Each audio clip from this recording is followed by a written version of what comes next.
ร่วมสนับสนุนอย่างเป็นทางการโดย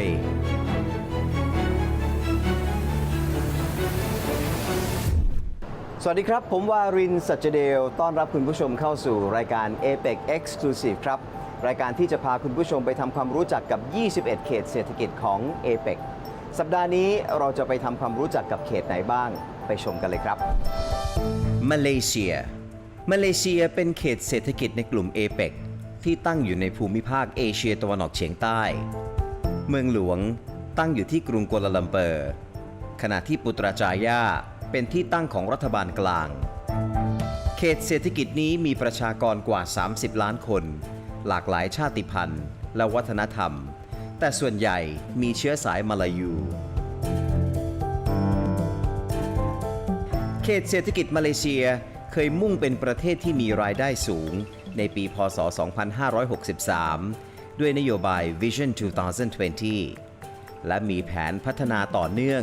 หรือ Mission 2057 ที่ใช้เป็นแนวทางพัฒนาประเทศไปจนถึงปีพ.ศ. 2600 ทรัพยากรที่สำคัญของเขตเศรษฐกิจมาเลเซีย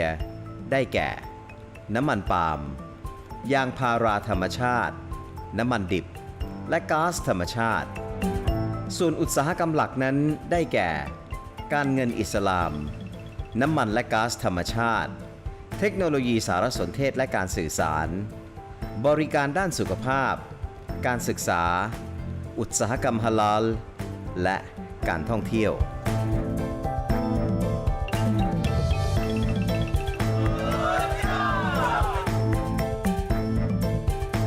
เม็กซิโกเป็นเขตเศรษฐกิจในกลุ่ม APEC จากทวีปอเมริกาเหนือเมืองหลวงตั้งอยู่ที่กรุงเม็กซิโกซิตี้ซึ่งเป็นเมืองที่ใหญ่ที่สุดใช้ภาษาสเปนเป็นภาษาราชการเป็นคู่ค้าอันดับ2ของไทยในลาตินอเมริการองจากบราซิลมีประชากรกว่า120ล้านคนนับถือศาสนาคริสต์มีทรัพยากรที่สำคัญได้แก่น้ำมันก๊าซธรรมชาติธาตุเหล็กแร่เงินทองแดงทองคำกำมะถันตะกั่วและป่าไม้อุตสาหกรรมหลักของเม็กซิโกนั้น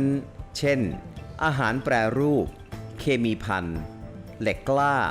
ปิโตรเลียมเหมืองแร่สิ่งทอและการท่องเที่ยว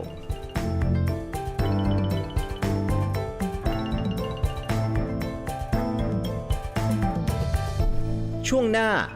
มาเจาะลึกเขตเศรษฐกิจมาเลเซียผ่านบทสัมภาษณ์พิเศษพนักท่านดาโตโจจีแซมูเอลเอกอัครราชทูตมาเลเซียประจำประเทศไทยกันครับ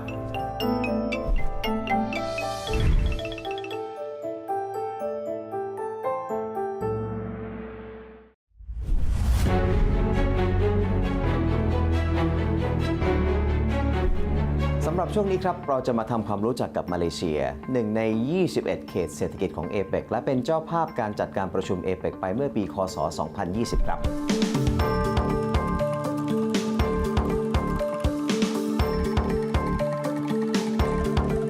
APEC was established with the objective to strengthen and expand the economic interdependence among the economies, to encourage free trade among the economies, and to encourage more companies, more involvement of the private sector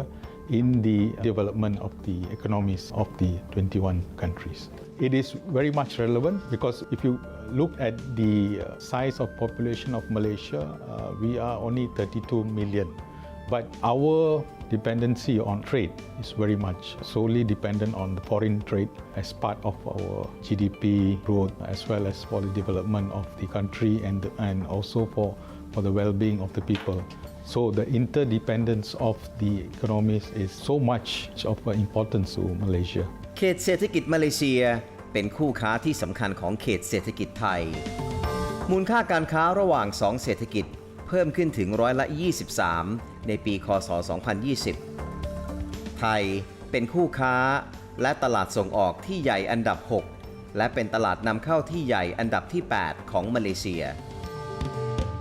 เขตเศรษฐกิจโดยรวมของ APEC ยังมีความสำคัญอย่างยิ่งสำหรับมาเลเซียเพราะครอบคลุมถึง80%ของการค้าระหว่างประเทศของมาเลเซียและกว่า70%ของการลงทุนในภาคอุตสาหกรรมของมาเลเซีย As you say, we have ASEAN, we have non-aligned movement, we have many other smaller groupings. But because of the size of the economies itself, you have big players like the US, China, Japan, Korea, Australia. These are all the major trade partners of Malaysia. And APEC manages in terms of bringing down the trade barriers, bringing down the tariffs, and it helps the private businesses to nourish, to expand, and to develop. And it helps trickle down to the population, to the people. And not only in terms of trade, in APEC, they help to develop, to expand the tourism sector, as well as in terms of other sectors like education, the financial sector, construction sector, transport sector. So we see that more and more countries now depending very much on each other, and this is inevitable. ไทยสถาปนาความสัมพันธ์ทางการทูตกับมาเลเซียเมื่อวันที่ 31 สิงหาคม พุทธศักราช 2500 วันเดียวกันกับที่มาเลเซียประกาศอิสรภาพจากเครือจักรภพหรือที่เรียกกันในภาษามาเลว่า Merdeka Day ซึ่งนับตั้งแต่ได้รับเอกราชมาเลเซียจัดเป็นเขตเศรษฐกิจที่มีพัฒนาการทางเศรษฐกิจที่ดีที่สุดประเทศหนึ่งในเอเชียโดยมีค่าผลิตภัณฑ์มวลรวมในประเทศเติบโตขึ้นเฉลี่ย6.5%ต่อปีเป็นเวลาเกือบ50 ปีระบบเศรษฐกิจแต่เดิมที่ได้รับการขับเคลื่อนด้วยทรัพยากรธรรมชาติที่มีอยู่กำลังแปรเปลี่ยนไปสู่การขยายตัวในภาควิทยาศาสตร์การพาณิชย์และการท่องเที่ยวรวมถึงการท่องเที่ยวเชิงสุขภาพ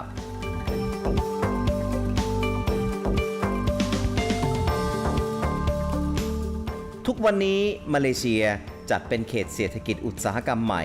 ที่ใช้ระบบเศรษฐกิจแบบตลาดเสรีซึ่งมีขนาดใหญ่ที่สุดเป็นอันดับที่ 3 ในเอเชียตะวันออกเฉียงใต้รองจากอินโดนีเซียและประเทศไทยมาเลเซียเป็นสมาชิกจัดตั้งหลากหลายองค์กรและสมาคมเช่นประชาชาติแห่งเอเชียตะวันออกเฉียงใต้หรือ Association of Southeast Asian Nations ที่เราเรียกกันว่าอาเซียนการประชุมสุดยอดเอเชียตะวันออกหรือแม้แต่องค์การความร่วมมืออิสลามนอกจาก APEC แล้ว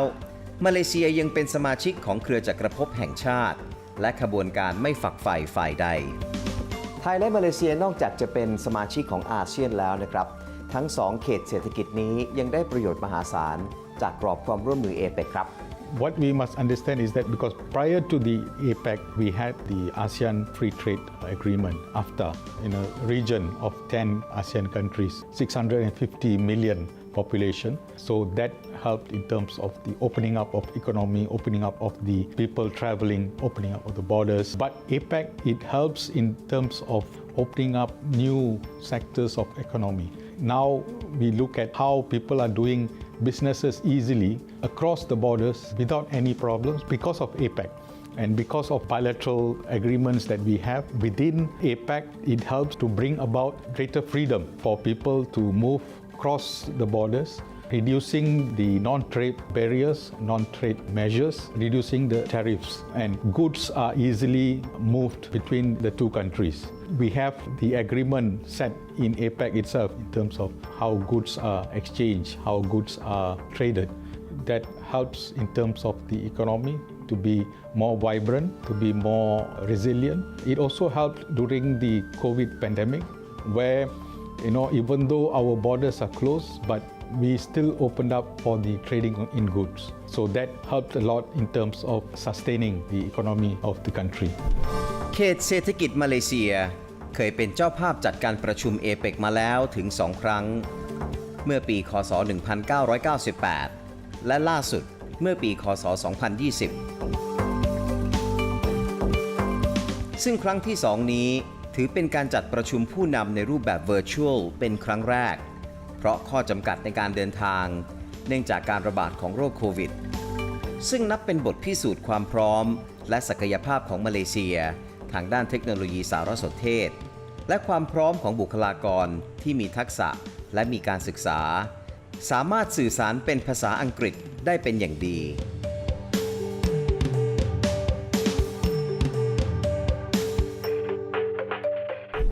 เขตเศรษฐกิจมาเลเซีย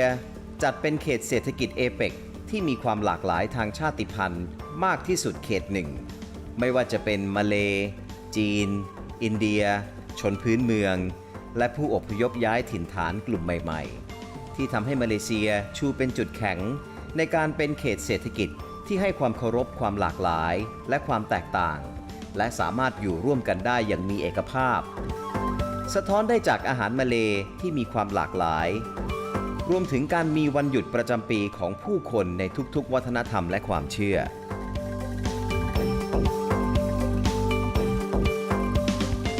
We are now trying to encourage more and more investors to come to Malaysia, to look at Malaysia as one of the destination for investment and for trading place. In Malaysia, the people are with skills, they are knowledgeable, and also because of the language, we can converse in English, and we are an open economy, an open country. Just after the COVID, there was a research done. In terms of ease of doing business, we are third. So that shows that Malaysia is one of the preferred destination for trade and investment. So APEC is mainly to discuss on trade, how to open up the economy, how to encourage more businesses to flourish by reducing the tariffs, the barriers, and opening up the borders to more and more goods and services to be traded. ช่วงหน้ามาทำความรู้จักกับเขตเศรษฐกิจเม็กซิโกผ่านบทสัมภาษณ์พิเศษพนักท่านนายเบนาโดโกโดบาเตโยเอกอัครราชทูตเม็กซิโกประจำประเทศไทยกันครับ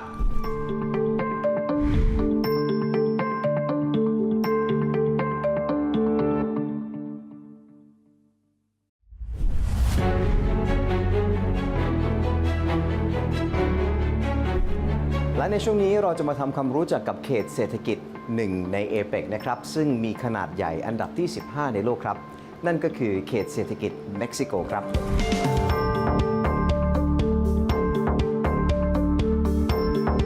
For several years now, it has been common to point out both in political and academic discourses that the 21st century is the century of the Pacific. This idea is correct if we consider that everything concerning Asia will or already have an impact in other regions of the world. The emergence of China and the vigorous economic presence of countries such as Japan, India, Indonesia, South Korea, Malaysia, Thailand mean that the Asia-Pacific region is a key player internationally. For this and many other reasons, since the 80s, Mexico has increased its presence in this part of the world, especially since it became member of the Asia-Pacific Economic Cooperation Forum in 1993. I must underline that since Mexico is a bioceanic country with a wide coastline towards the Pacific and significant historical links with Asia-Pacific, as well as an important destination for trade and investment from this area, it has not remained unmoved by the dynamics that have marked the rise of Asia in the world. The relations between Mexico and Asia in history have been intermittent. The first approach occurred from the 16th century to the beginning to the 19th century through the maritime route known as the Acapulco-Manila Galeon, a commercial route that connected the New Spain and the Philippines. During this period, original products from Mexico such as tomato, avocado, cocoa, papaya, pitaya, turkey, among others, arrived to Asia. Meanwhile, silk, porcelain, and spices arrived to the New Spain, now Mexico. Additionally, I have to say, it must be mentioned that the important role played by Mexican silver as the main means of exchange. After the end of the World War II and the decolonization process, Mexico ties with the region expanded, and from only having ties with Japan, diplomatic relations were established with Indonesia, India, Philippines, Korea, Vietnam, Singapore, Malaysia, and Thailand. Currently, Mexico has 16 permanent missions in the Asia-Pacific region. 12 are embassies. We have 3 general consulates and 1 trade and cultural office in Taipei. It was by the mid of the 80s and early 90s that Mexico displayed renewed and systematic attention to the Asia-Pacific region. This growing interest was also reflected when Mexico formally joined APEC in 1993. On the other hand, the entry into force of the North American Free Trade Agreement with the United States and Canada in 1994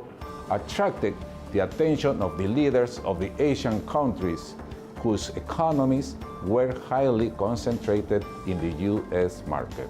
They reoriented their interests and commercial strategies towards North America in general.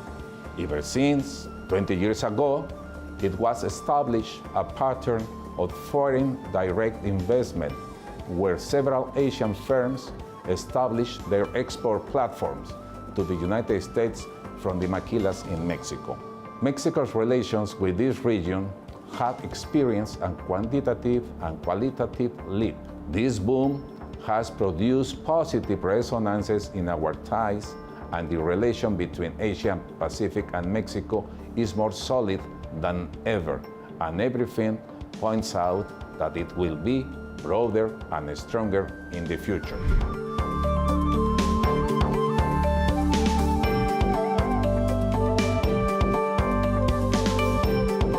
Well, the Asia-Pacific region represents for Mexico a source of opportunities and challenges, both for its economic and technological development, and because its population represents around 60% of the world population. For the Asia-Pacific countries, Mexico has a high geopolitical value as neighbor of the United States, as well as an important market for its products, with a population of almost 130 million people. The relation with Asia Pacific is very valuable for Mexico. If we take a look at Mexico's top 15 worldwide trading partners, we will notice that 8 among them are Asian countries. In this list, we see with satisfaction the important place that Thailand occupies, being the 14th commercial partner of Mexico worldwide. 47 years ago, when Mexico and Thailand established diplomatic relations, our bilateral trade was barely $20 million. By the end of 2021, our bilateral trade was $6,848 million. Out of this figure, more than $5,000 million are exports from Thailand to Mexico. In other words, Thailand has done a good job in promoting trade, and its companies, as well as other foreign companies based in Thailand, export large amount of goods to Mexico. A similar phenomenon occurs in Mexico's trade with other APEC member economies, such as Malaysia, Singapore, Vietnam, and Taiwan. This is in addition to the great long-standing importance of the trade and investment relations with Mexico's traditional partners in the region, such as Japan, Korea, and China. I am convinced that Mexico, as a responsible actor on the international scene, will continue to deepen its ties with Asia-Pacific economies, promoting a deeper integration of the region by means of APEC to enter to more markets and to diversify its trade.